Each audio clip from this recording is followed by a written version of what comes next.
잘 지내셨어요? 반갑습니다. 오늘 다니엘 6장 10절 다니엘 6장 10절 다니엘 6장 10절 같이 읽어봅니다. 다니엘이 시작. 다니엘이 이 조서에 왕의 도장이 찍힌 것을 알고도 자기 집에 돌아가서는 윗방에 올라가 예루살렘으로 향한 창문을 열고 전에 하던 대로 하루 3번씩 무릎을 꿇고 기도하며 그의 하나님께 감사하였더라. 아멘. 다니엘 6장 10절은 다니엘의 인생이 승리할 수밖에 없었던 그 중요한 비결을 다니엘 6장 10절에서 함축적으로 우리에게 보여줍니다. 다니엘의 인생이 어떻게 해서 승리할 수 있었을까? 첫 번째, 다니엘은 기도의 장소가 있었어요. 기도하는 장소. 다니엘이 조서의 왕의 도장이 찍힌 것을 알고도 자기 집에 돌아가서는 윗방에 올라가 다락방. 다니엘은 무엇을 가지고 있을까? 기도하는 장소. 기도하는 장소가 있어요. 우리는 사도행전 10장 9절에서 베드로가 기도하려고 지붕에 올라가는 장면을 봐요. 기도하기 위해서 지붕에 올라갑니다. 그리고 사도행전 16장 13절 14절에는 바울이 유럽 전도 여행 중에 빌립보에서 안식일에 우리가 기도처가 있는가 하여 그 기도처를 찾아놨어요. 그러다가 누구를 만나요? 두아디라 자주장사, 이단장사 아줌마를 만납니다. 그래서 빌립보 지역의 최초의 그리스도인이 그곳에서 탄생해요. 안식일에 기도하기 위한 장소를 그들이 찾았다. 정로기단 79페이지에는 기도를 습관적으로 늘 하는 곳으로 가서 기도하도록 하라. 하나님과 교통하기를 참으로 원하는 자들은 기도회에 참석할 것이고 저희의 의무를 신실히 행하며 저희가 얻을 수 있는 모든 이익을 얻으려고 열심으로 갈망하게 될 것이다. 여기 첫 문장이 중요해요. 기도를 습관적으로 늘 하는 곳으로 가서 하도록 기회를 찾아라. 우리는 어느 곳에서나 다 뭐 할 수 있어요? 기도할 수 있습니다. 그러나 정규적인 기도는 내가 기도하는 그 장소에 가서 습관적으로 기도하는 것이 필요하다. 마가복음 1장 35절에 예수님의 기도의 삶도 그는 습관적으로 기도하는 한적한 곳이 있어요. 마가복음 1장 35절에 새벽 50여 이명에 예수께서 일어나 나아가 그 다음에 한적한 곳으로 가서 거기서 기도하십니다. 그 두 가지가 강조돼요. 새벽 50여 이런 시간에 그 다음에 예수께서 일어나 나아가 한적한 곳으로 가서 거기서 기도하십니다. 두 가지 뭐가 강조돼요? 한적한 시간, 한적한 장소. 그럼 왜 한적한 시간과 한적한 장소를 강조할까? 방해받지 않고 오로지 누구에게만 하나님께만 집중할 수 있는 시간, 하나님께만 집중할 수 있는 장소. 이 두 가지가 기도 생활에 상당히 중요한 요소가 됩니다. 예수님께서 기도하셨다 할 때 꼭 앞에 수식어는 한적한 곳, 한적한 곳, 방해받지 않는 곳. 누가복음 22장 우리 한번 찾아보겠어요. 누가복음 22장에 겟세마네 동산에서 예수님의 기도의 모습을 조금 보겠습니다. 누가복음 22장 39절 예수님의 주 활동 무대는 유다 지역, 예루살렘 지역이 아니고 유다 지역은 세 지역으로 크게 나누는데 남쪽은 유다 지역이고 가운데 사마리아 지역이고 북쪽은 갈릴리 지역. 예수님이 주로 어디서 많은 봉사활동을 하셨을 것 같아요? 북쪽 갈릴리 지역에서 주 활동을 하셨어요. 가끔 유다로 잠깐 들렸다가 그 다음에 요한복음 4장에 수가성인과 여인을 만나기 위해서 사마리아로 잠깐 있었고 대부분의 봉사활동을 갈릴리 지역에서 하셨어요. 그럼 갈릴리 지역에서 하셨으니까 예수님의 주 기도의 장소 한적한 곳도 어디에 있다는 거예요? 갈릴리 지역에 있습니다. 근데 오늘 우리가 살필 누가복음 22장 39절에는 예수님께서 여기는 감람산은 예루살렘 인근에 있는 산입니다. 그런데 어떻게 시작되는가? 39절. 예수께서 나가사 습관을 따라, 우리는 습관이라는 단어를 접하면은 약간 부정적인 뉘앙스가 있어요. 근데 습관이라는 단어는 중성적인데 앞에 뭘 붙이냐에 따라서 좋은 습관, 나쁜 습관 앞에 어떤 단어, 수식어가 분야에 따라서 의미가 달라지는 거지 습관이라는 단어 자체는 전혀 부정적인 게 아니라 왜? 예수님도 어떻게 했어요? 습관을 따라 어디 갔어요? 감람산에 가시매 제자들도 따라 갔더니 그곳에 이르러 그들에게 이르되 유혹에 빠지지 않고 기도하라 하시고 그들을 떠나 돌들 만큼 가서 무릎을 꿇고 기도한 것이 여기에 나타나 있습니다. 예루살렘에 오래 머무르지 않았습니다. 그런데 마지막 최후의 시간에 그가 갈릴리 봉사와 유다 봉사를 다 마치고 이제 그가 마지막 최후의 시간을 맞닥뜨리기 위해서 예루살렘을 방문하셨는데 그곳에 오셔도 그는 벌써 기도한 겁니다. 기도하는 습관, 그 다음에 그 기도하는 습관과 기도하는 장소가 있었답니다. 그리고 그곳에 가서 기도하셨습니다. 그러면은 여기 이제 47절부터 보면은 기도가 마친 다음에 예수님을 체포하기 위해서 오는데 그 감람산, 그것도 낮도 아니고 밤인데 유다가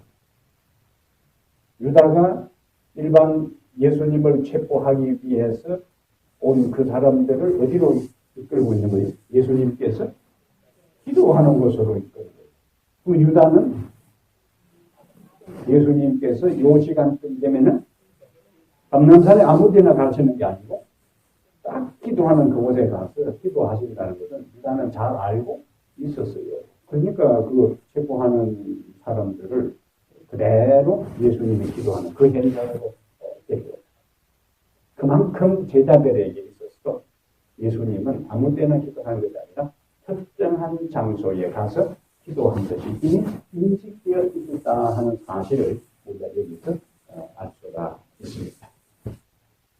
이러한 예수님의 기도의 삶의 모습은 훗날에 형성된 것이 아니고 우리가 시대 소망 90페이지를 보면은 그의 투쟁의 시기, 청소년 시절부터 이미 예수님은 한적한 곳에 가서 하나님께 기도하는 것이 그의 삶의 중요한 일과의 한 부분이었다 하는 것입니다. 그의 가장 행복한 시간은 홀로 천년계와 하나님과 함께 있을 때였다. 무슨 시간? 가장 행복한 시간. 홀로 천년계와 하나님과 함께 있을 때였다. 그러면서 기회가 있을 때마다 그는 일하던 곳에서 떠나서 들로 가시고 푸른 골짜기로 가서 명상하고 또는 산비탈이나 살림 속에서 하나님과 소통하셨다. 이른 아침에 그는 흔히 외다른 곳에서 마그로움의 표현을 빌리면 한적한 곳에서 성경을 상고하거나 기도하셨다. 그는 이 조용한 시간들을 가지신 후에 집에 돌아가서 다시 집안일을 돌보며 인내성 있는 수고의 모습을 보이셨다. 이건 청소년 시절의 예수님의 모습. 요즘 이전에는 제가 설교를 준비할 때는 찬양을 틀어놓고 이제 설교를 준비하는데, 요즘에는 새소리하고 파도 치는 소리, 그 다음에 숲속에 물 흐르는, 계곡에 물 흐르는 소리, 또 네이처 사운드가 6시간짜리도 있고, 10시간짜리도 있고, 2시간짜리도 있고, 그걸 틀어놓고 제가 설교합니다. 방안이 그럼 뭐가 되는 거예요? 숲이 되는 거예요, 방안이. 방안이 계곡 근처로 그리고 새벽이 지저귀고 노래하고 바람 소리, 어떤 때는 또 비 오는 소리 틀어놓는데 여기는 뭐 그거 안 틀어놔도 그 비가 많이 오기 때문에 겨울에는 비 오는 소리 나습니다. 여름에는 이제 비 오는 소리로 이제 숲속에 비 오는 소리. 요즘은 비 오는 소리 안 틀어요. 너무 많이 틀어가지고 너무 많이 들어가지고 그건 안 틀고 그건 뭐 직접 들을 수 있으니까. 여러분 한번 들어보세요. 그 유튜브에 그 자연의 소리가 얼마나 다양합니까? 그걸 다 조금 올려놓고 들으면 벌써 이 설교로 말씀을 묵상하고 개인적으로 기도할 때 그 분위기 자체가 이 숲속에서 내가 그러면은 느낌이 벌써 코로 숲속에 그 숲의 그 신선한 그 향기가 손에 들어오는 그 분위기로 저도 그래요. 그래서 비가 와가지고 자주 공원에 못 나갈 때는 그 분위기를 조성하는 게 굉장히 중요한 거예요. 자연의 물소리, 바람소리, 새소리는 우리의 영혼과 우리의 신체, 생체 리듬을 아주 평안하게 만들어요. 이 하나님께서 이 전염기를 통해서 우리에게 보여주는 음성은 우리의 심령을 아주 평온하게 뭔가 적대자를 향해서 우리의 영혼이 향하도록 그렇게 만들어요. 세속의 소리는 우리를 하나님께로 멀어지게 하지만은 하나님께서 창조한 천년계의 소리는 우리의 영혼이 누구에게 그 천년계를 창조하신 하나님께로 향하게 합니다. 다른 일반 잡다한 소리들이 우리의 너무 많이 들리고 우리의 영혼이 피폐해지고 우리의 영혼이 상막해지고 망가져요. 찬양을 듣고 자연의 소리를 잘 듣게 될 때 신비로운 그 하나님의 음성이 그대로 들립니다. 예수님께서 바로 젊은 시절부터 그렇게 하신 거예요. 그러면서 그가 하나님께 기도한 다음에 그럼 하나님께 기도하고 딱 일어난 순간에 기도하고 일어나는 순간에 이미 뭐요? 마음속에 하나님의 그 감동과 은혜가 차기 때문에 자기도 모르게 이제 노래가 나오면은 이제 들판으로 땡이 내고 뭐 소 먹고 일하러 가는 사람들이 예수님께서 기도를 마치고 집으로 돌아오면서 그 부르는 찬양 소리를 들으면서 하늘의 분위기를 경험했다. 하나님과 함께 있었던 사람, 하나님의 영을 통해서 심령의 회복을 경험한 사람, 하늘의 은혜로 채워진 그 사람, 천년계의 음성으로 영혼이 한 천년계를 창조한 하나님께로 향한 사람이 찬양을 하니까 주변 사람들과 인생의 고단한 삶을 하루 시작하는 사람들이 그 찬양의 소리를 들으면서 원기를 얻고 그들의 삶에 이르도록 했다. 그래서 한가한 시간, 뭐예요? 방해받지 않는 시간, 방해받지 않는 장소에 가서 하나님과 단둘이 있는 기도의 장소를 갖는 것은 굉장히 중요하다.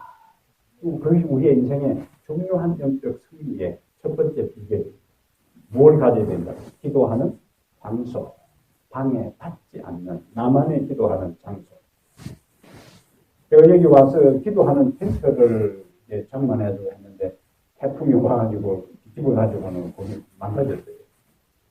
요즘 제가 세대에서 기도를 하는데 집중이 조금 약한 그 텐트를 따로 딱 쳐서 밤에 그곳에 가서 기도했을 때 그 집중도 하고 제 세대에서 기도하는 하고 집중도 하고 그래서 지금 조그마한 집을 하나 지어야 되겠다.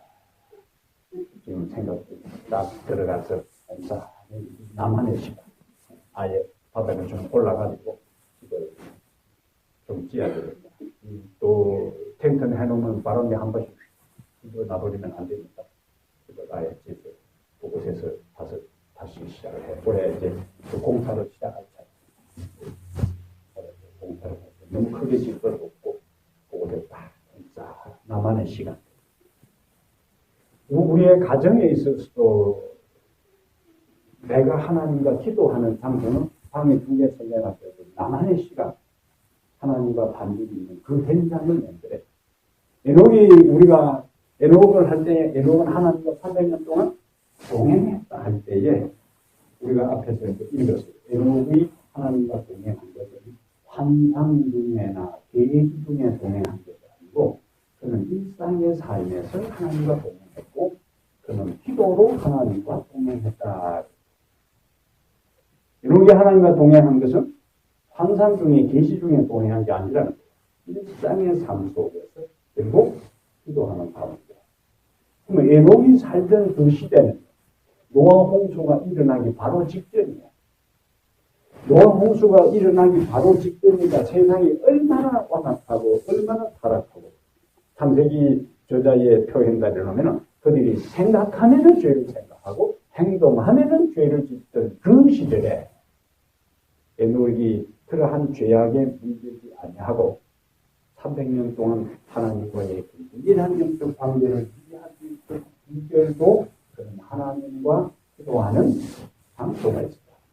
에녹이 그곳에 가서 하나님께 자신의 마음을 보호하고 하나님을 등지고 죄악의 세상으로 망가져가는 세상을 바라보면서 자신의 영혼의 순결을 유지하고 하나님과 오랫동안 대화한 다음에 다시 그의 삶의 현장으로 돌아올 때에 사람들이 에녹의 얼굴에서 거룩한 하늘의 분위기를 감지했다.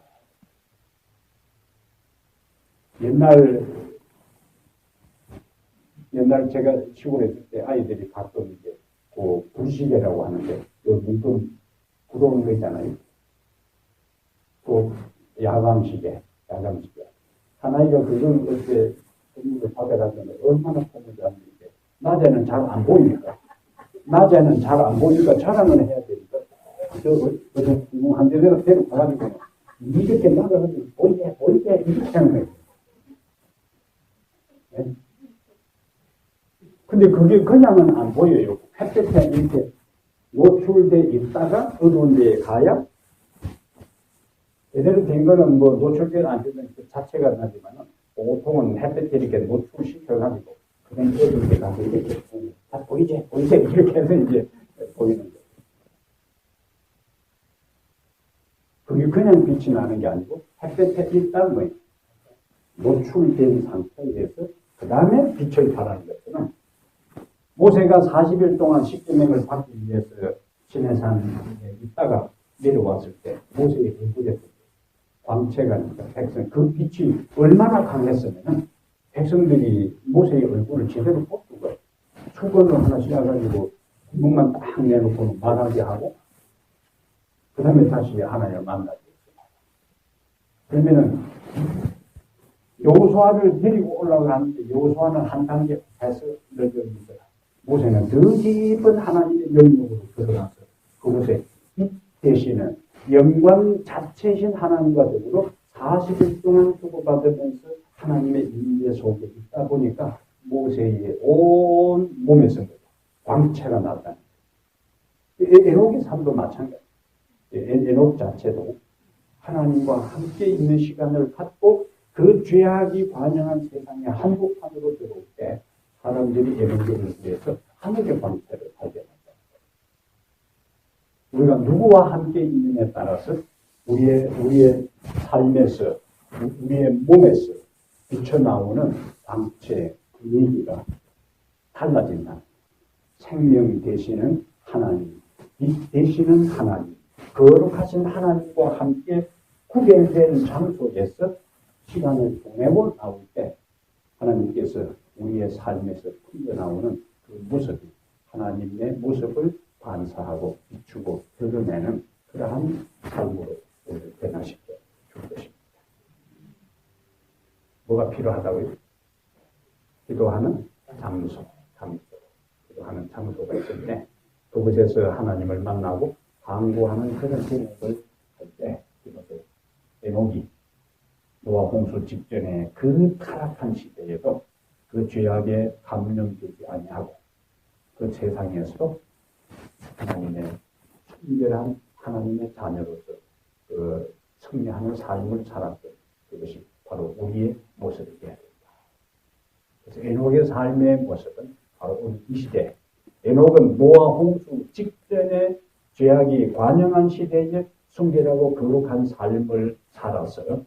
노아 홍수가 세상에 멸망하기 직전에 하늘로 승천했던 것처럼 이 세상이 불로 멸망하기 전에 이 땅에서 망하지 않고 하늘로 승천할 사람들은 물로 망하기 전에 하나님과 함께 있었던 에녹이 물로 망하기 전에 하늘로 승천할 수 있었던 것처럼 세상이 불로 망하기 전에 다시 하나님께로 우리가 승천할 수 있는 비결은 이 땅에서 그들의 장소에서 하나님과 함께하는 삶을 사는 사람은 에녹의 그 길을 우리도 할 수 있다 하는 메시지를 우리에게 보여줍니다.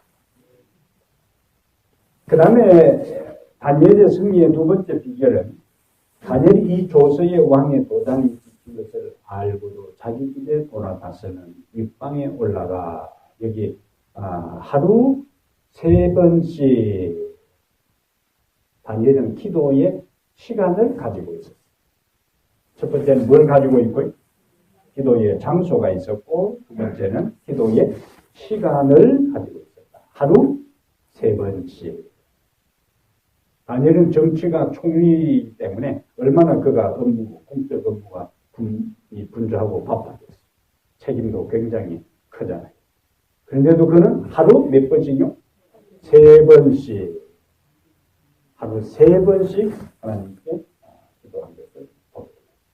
유대인들이 기도한 것은 시편 55편 17절에 저녁과 아침과 정오에 기도한다. 시편 55편 17절.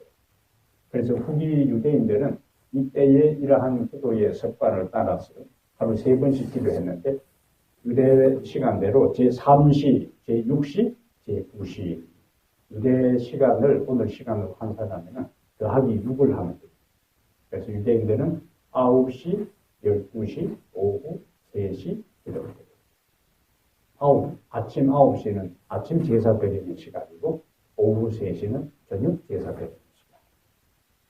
그 시간에 그들은 뭐 했다? 기도했다. 고전선자 353페이지에는 조석으로 드리는 제사를 위하여 정해진 시간들은 거룩하게 여겨져서 그 시간은 유대민족 전체를 통해서 예배를 위한 정한 시간으로 지켜지게 되었다. 그 후에 유대인들이 포로가 되어 먼 지방으로 흩어졌을 때에도 그들은 여전히 그 정한 시간에 그들의 얼굴을 예루살렘을 향하여 이스라엘의 하나님께 하나는 올렸다. 이러한 관습은 그리스도인들이 본받아야 할 조성예배의 표본이 된다. 그래서 베드로도 앞에 본 것처럼 6시, 난 12시 될 때 다른 이제 베드로 선생이 방문했다 해서 부인들이 막 보이서 금식상만 할 때에 베드로는 그 시간에 옥상에 올라가서 기도한 거예요. 그때에 이제 하늘에서 이 환상이 보이면서 보자기가 내려오고 부정한 짐승들이 있을 때 잡아서더라. 사도행전 10장. 그런데 사도행전 10장을 우리가 성경을 읽을 때 어떻게 읽느냐 하는 거하고 어떻게 해석하느냐가 중요한데 일반 인력교인들은 사도행전 10장을 가지고 똑같은 사도행전 10장을 가지고 하늘에서 보자기가 내려왔는데 부정한 동물들과 곤충들이 있어요.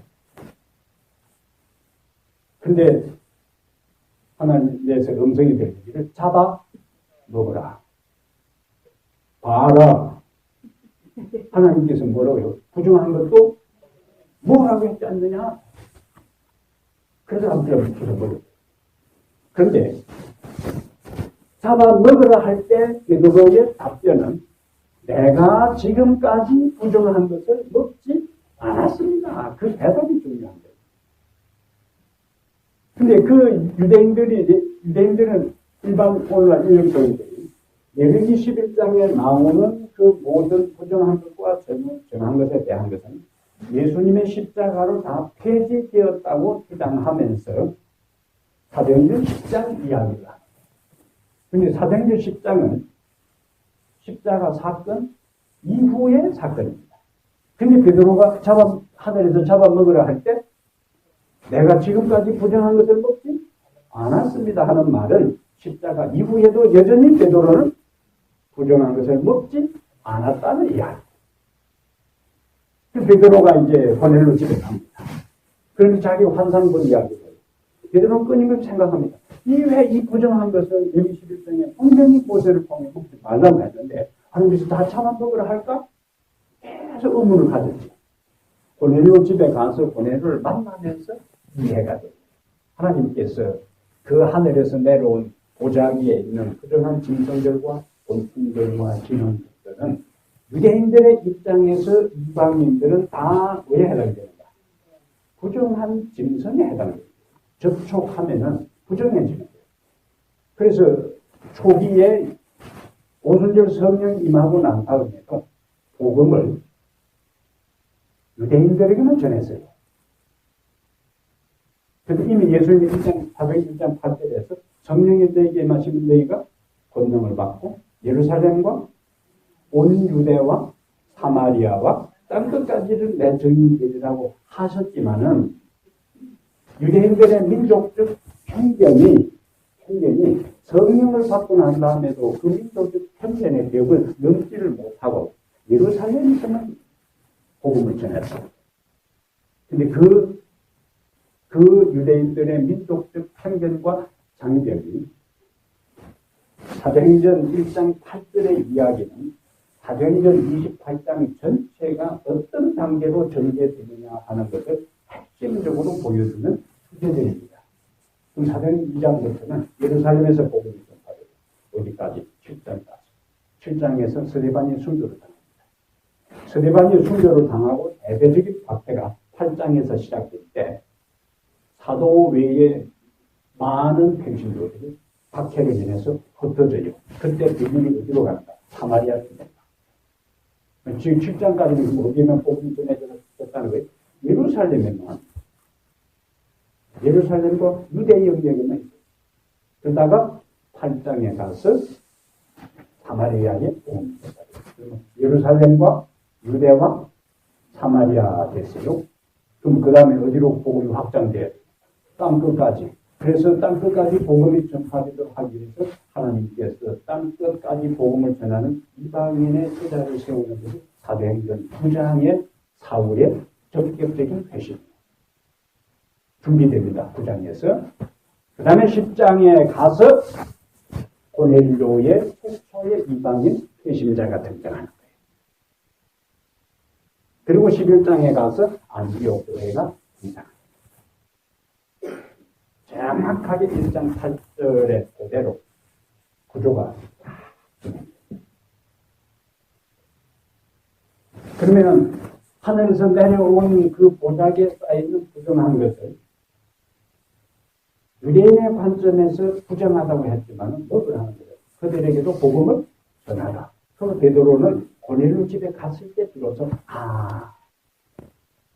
이방인들에게 더 이상 복음을 차단하지 말고 이스라엘 사람들이 국한이 없던 예수 그리스도의 십자가와 부활의 복음을 이방인들에게도 전하라는 하나님의 기대로 베드로가 깨닫게 되는 거예요.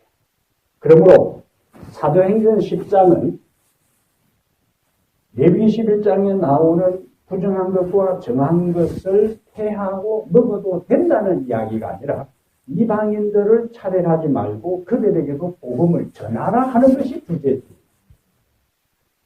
그래서 성경을 읽되 제대로 읽어야 돼요. 제대로. 자, 그럼 이제 다시 여기 들어와서 다니엘은 무슨 시간이에요? 기도의 시간. 그래서 베드로도 유대인들의 그런 기도의 간섭대로 6시에 일반 그 아줌마들은 베드로 선생, 베드로 목사님 모셨다고 막 그 주변에 있는 사람들까지 다 동원해가지고 음식 마련할 동안에 베드로는 그 시간에 뭐 했다고? 기도인 시간이기 때문에 옥상에 올라가서는 기도했다. 우리 시사하는 바가 많습니다. 생애의 분주한 활동이 그대로 하여금 기도가 줄 수 있는 능력을 가장 필요로 하는데 기도를 소홀히 하게 하지 않도록 깨어 있어야 한다. 이슬람 사람들은 기도를 몇 번씩 해요? 이슬람 사람들은 하루 기도를 5번씩 해요.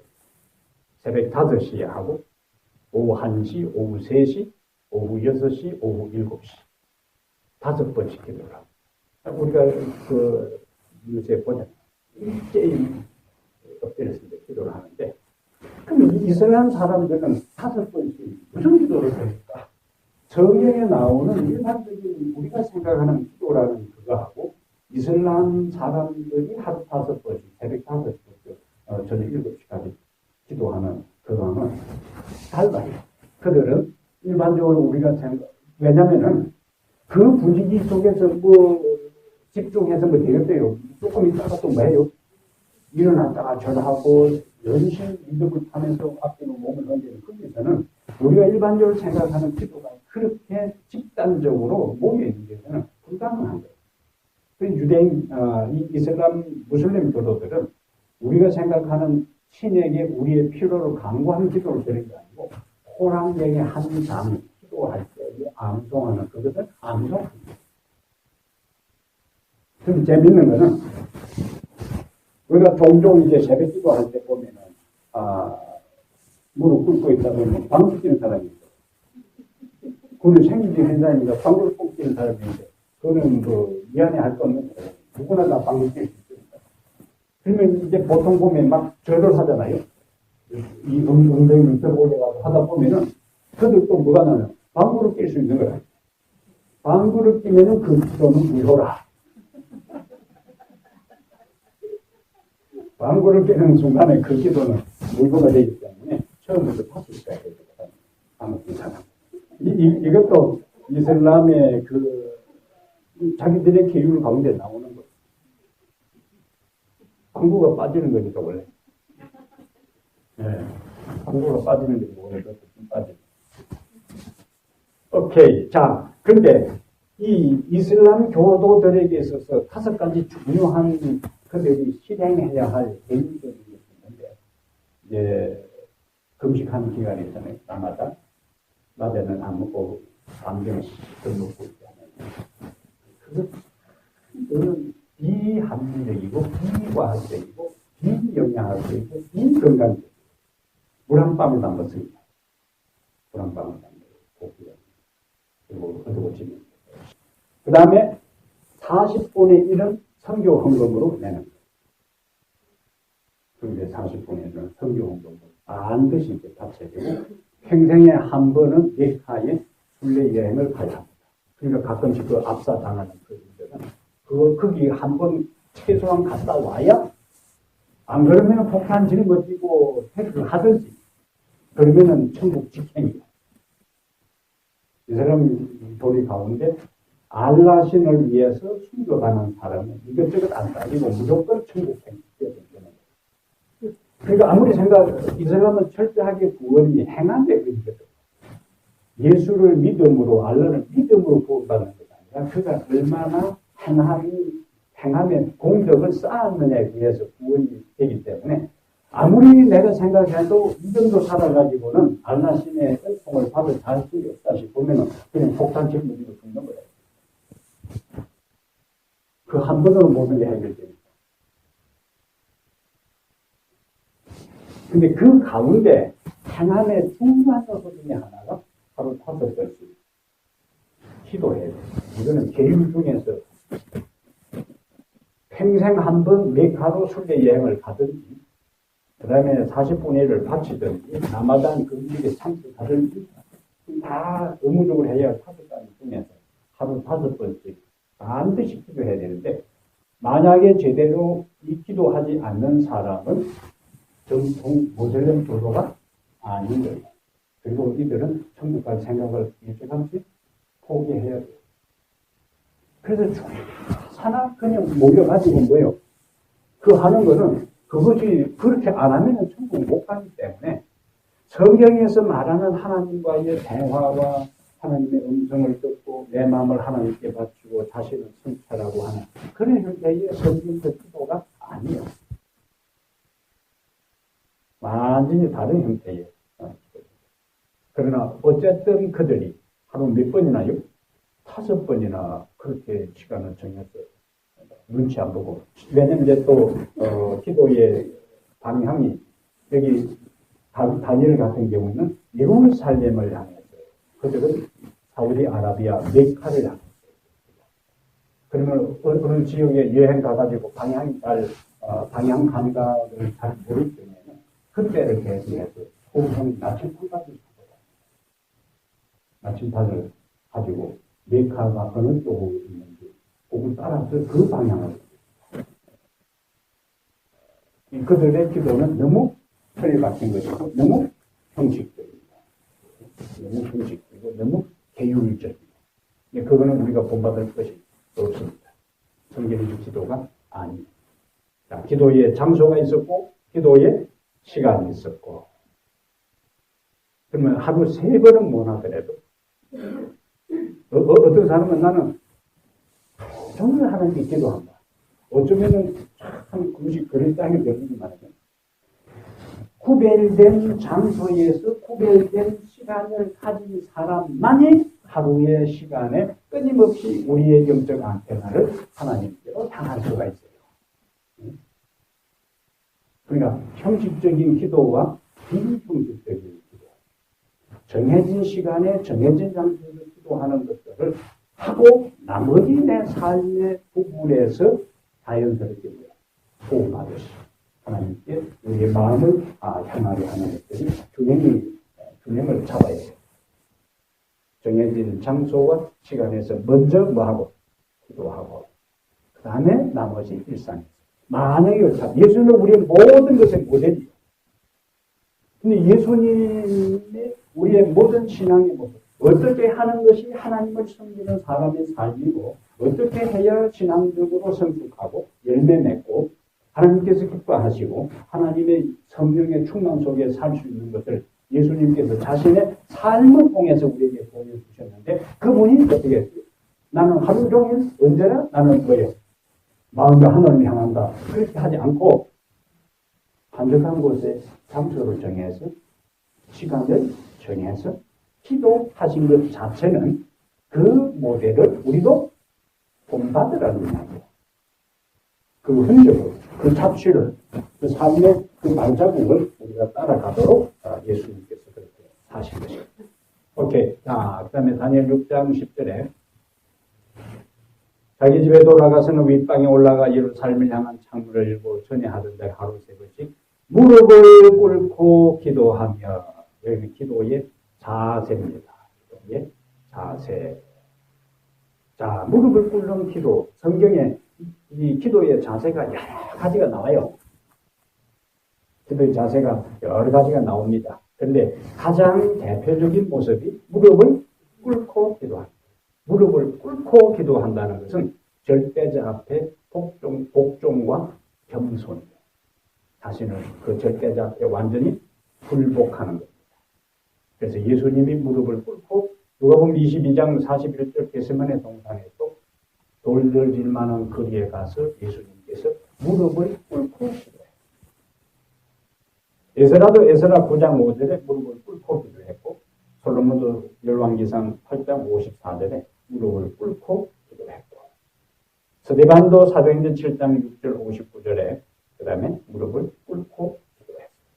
그러니까 보편적인 기도의 자세는 무엇이다? 첫 번째는 무릎을 꿇고 그러면 항상 무릎을 꿇고 기도해야 된다.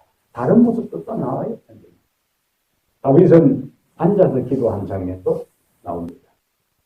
누가복음 18장에 세리하고 바리새인이 성전에 가서 기도할 때는 어떻게 기도했어요? 서서 기도했어요.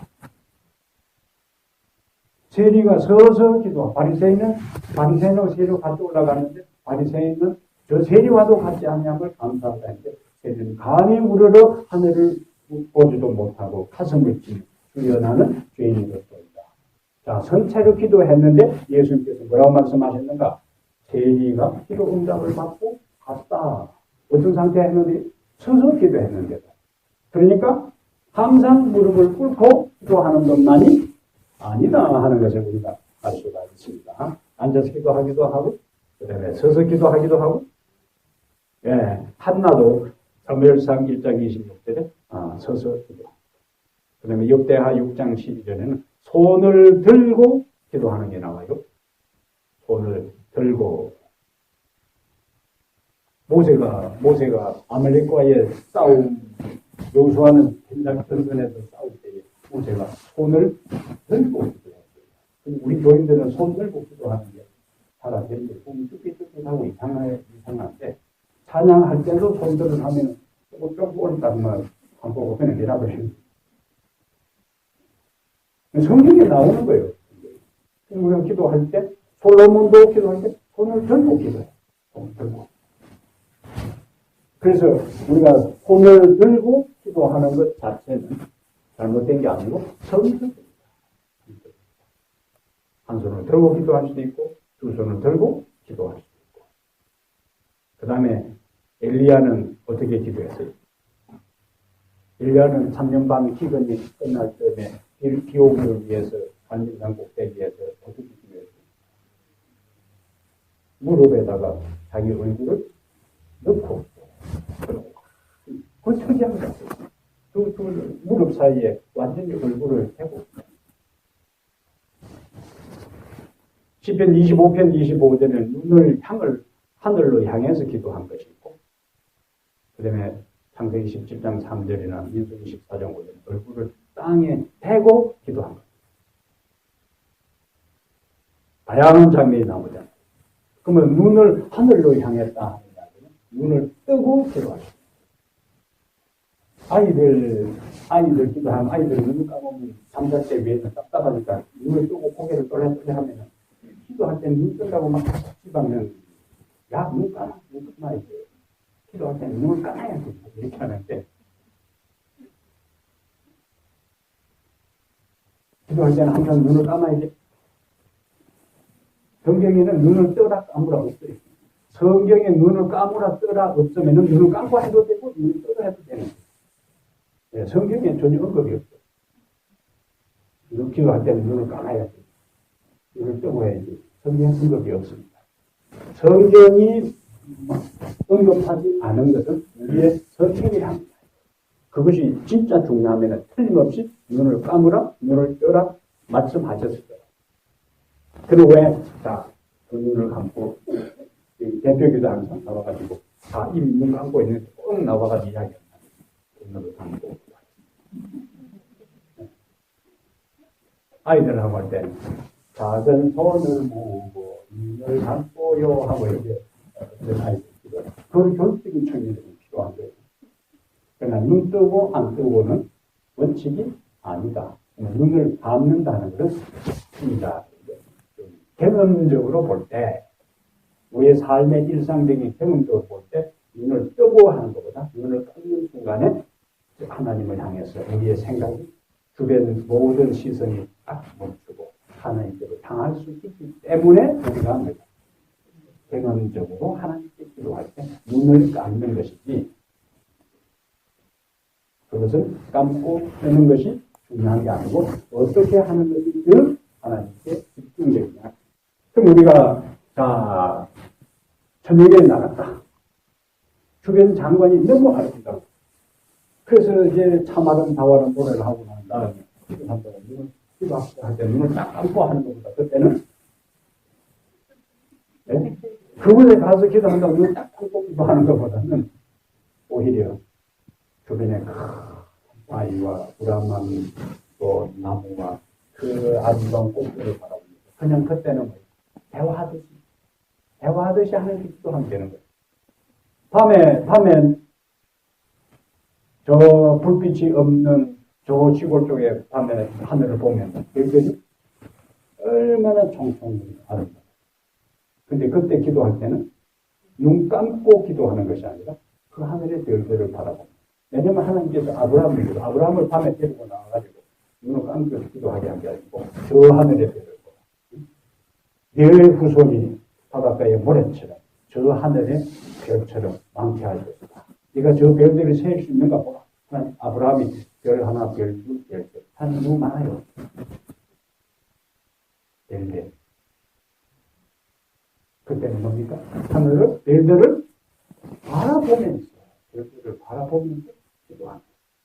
그래서 우리가 기도라 하는 그 측면에서도 다양하게 성경적인 면에 다양한 국민들은 상황에 형식적인 그 모든 형태를 갖추기 위해서는 자세를 바르게 하고 태도를 바르게 하고 눈을 감고 하지만은 내가 개인적으로 기도할 때는 어떻게 하는 것이 절대자 하나님께도 더 내가 가까이 갈 수 있느냐 하는 자기 나름대로의 방법을 가지고 기도하는 자기 나름대로의 패턴을 만드는 것이 기도합니다. 귀를 들을 때 그 소음 소리, 사람들의 웅성거리는 소리, 모든 것 속에서 그때는 뭐예요? 우리의 마음으로 하나님께로 기도해도 하나님은 그 혼란하고 소용돌이 그 소음 가운데서 우리의 마음이 하늘로 향할 때에 그 기도의 마음을 하나님은 포착하십니다. 샤워를 하든지 잠을 자든지 어떤지 누워서 기도할 때 있고 앉아서 기도할 때 있고 형식적인 기도 외에는 가장 하나님과 친근하게 자연스럽게 마음을 토로할 수 있는 자세를 취하고 기도하라. 자, 그 다음에 네 번째 다니엘의 기도의 승리의 삶은 기도에 방향이 있었다. 예루살렘으로 향한 창문을 열고 예루살렘을 향하여 다니엘은 지금 당대에 있어서 최고의 강대한 나라, 부자 나라, 패권, 근동지역의 패권을 가진 그 나라의 총리로 있으면서도 그는 그의 삶의 관심은 어디에 있습니까? 떠나온 예루살렘. 그의 인생의 방향이, 그의 신앙의 방향이, 내가 지금 사는 곳이 모든 것이 갖춰져 권세가 있고 최고의 이 왕을 보호자 하는 핵심 참모로서 왕궁 안에서 편안하게 여유있게 사는 삶을 살아도 항상 그의 관심은 어디에 있었는가? 예루살렘에 있었어요. 그럼 예루살렘에 있었다는 것은 예루살렘 자체가 아니라 예루살렘이 하나님이 택한 백성이고 예루살렘이 하나님의 택한 백성들이었고 그곳에 성소가 있었고 그곳에서 하나님을 섬겼기 때문에 예루살렘을 향하여 그가 기도했다. 솔로몬이 성전 보훈 기도를 드릴 때에 성전 보훈 기도를 드릴 때에 그가 그러면 예루살렘에만 하나님이 계시는가? 솔로몬이 성전 보훈 기도를 드릴 때에 그런 표현들이 나오는데 예루살렘을 우리가 하나님께 불순종해서 이방의 나라에 포로로 잡혀갔을 때 우리가 왜 이곳에 포로로 잡혀왔는가? 하나님 말씀에 불순종했기 때문에 하는 것을 우리가 깨닫고 예루살렘을 향하여 또 할 때에 그 다음에 뭐가 나오냐면 주는 있는 곳 하늘에서 우리의 기도를 들으시고 그 두 표현이에요. 그 백성들은 어디를 향해서? 예루살렘을 향해서 그 정서적으로 그곳에 하나님의 임재가 상징된 곳이니까 그곳을 향해서 그들이 기도하면은 예루살렘에서 우리의 기도를 들으시고 하는 것이 아니고 주는 있는 곳 하늘에서 있는 곳 하늘에서 우리의 기도를 들으시고 그게 계속 반복합니다. 있는 곳 하늘에서 있는 곳 하늘에서 왜? 솔로몬이 하나님 제가 최선을 다해서 우리 아버지가 저에게 물려준 것 그리고 제가 모은 모든 금은보와 기중한 걸 쭉 투입해서 성전을 지었는데 제가 아무리 아름답게 아무리 장엄하게 아무리 거창하게 지었다 한들 우리 하나님께서 이곳에 계실 수가 있겠냐. 하늘도 하나님이 계신 곳을 감당하지 못하는데 제가 지은 이 성전에 어떻게 우리 하나님께서 이 공간 안에 계시겠냐. 하나님이 그 공간 안에 같이 있을 수가 없다는 거예요. 왜? 하나님은 너무나 크신 분이기 때문에. 그렇게 크신 하나님이라고 그래도 빌립기 25장 8절에 있는 말씀처럼 내가 너희 중에 그할 성도를 그들을 시켜 나를 위하여 짓게 하는 그것은 하늘의 하나님도 하나님의 존재를 다 받아들일 수 없지만은 그 조그만 집이라도 너희들이 나를 위해 지으면은 내가 그것에 인계하겠다. 실제적으로 그분 어디 계시지만 하늘에 계시지만 그래서 우리가 기도할 때에 예수님께서 너희는 이렇게 기도하라? 하늘에 계시는 우리 아버지야. 그러면 하나님 어디 계시는 거예요? 하늘에 계시는 거예요. 근데도 또 그 성령 하나님은 우리 마음에도 계신다고 해요. 여기에 이제 신학자들이 두 용어를 씁니다. 하나님의 초월성, 하나님의 내재성. 하나님의 초월성, 하나님의 내재성. 그 내재성의 불신이 뭐예요? 하나님은 성령을 통하여 우리 안에 계십니다. 성령을 통해서. 예수님 우리 안에 계시고 하나님은 우리 안에 계십니다. 마지막 기도의 내용. 하루 3번씩 무릎을 꿇고 기도하며 그의 하나님께 뭐였더라? 감사하였더라. 다니엘은 기도의 장소가 있었고 기도의 시간을 가졌고 기도의 자세 무릎을 꿇고 기도했고 예루살렘을 향해서 기도의 방향이 있었고 그 다음에 그는 무슨 기도를 드렸어요? 그의 하나님께 감사하였더라. 사자굴의 위협 앞에서도 그는 뭘 선택했는가? 하나님께 감사하기로 선택했다. 다니엘은 자신의 삶을 되돌아볼 때 이미 다니엘이 이때 나이가 많은 80이 넘은 상태니까 다니엘이 감사기도 할 수 있다는 것은 내가 지금 와서 타협하고 내가 지금 와서 하나님께 기도하는 것을 중단해서 더 사는 것보다 지금까지 살아온 이 삶으로 내가 족하고 내 인생이 여기서 끝나고 사자밥이 된다 할지라도 내가 하나님께 지금까지 나를 살려준 그것만 해도 감사하고 깨끗이 내 인생을 내뱉겠다. 구구하게, 구질구질하게 내 인생에 내던지지 않겠다는 그 단은. 그러니까 저는 초연하게 하나님 앞에 무슨 기도를? 감사 기도를. 감사 기도를 드리는데 실제적으로 그 감사 기도를 드릴 때 하나님께서 또 다른 감사 기도를 해도 그 인생의 마지막에 하나님께서 감사하시는 것입니다. 우리는 기도를 드리되 무슨 기도를 드린다? 감사 기도를 드린다. 그러면 하나님께서 또 다른 우리의 인생에 감사할 내용을 주십니다. 기도하겠습니다. 하나님 우리 아버지, 다니엘의 성공적인 삶, 승리의 생애가 저절로 된 것이 아니고 일방적으로 하나님께서 그 인생을 보호하시고 도와주셨던 것이 아니라 인간 다니엘 편에서 그가 행했던 삶의 모습이 있었습니다. 그는 기도의 장소가 있었고 기도의 시간을 가지고 있었고 무릎을 꿇고 전적으로 하나님 앞에 굴복하는 삶을 살았고 예루살렘을 향하여 그의 인생의 방향이 초점이 맞추어져 있었습니다.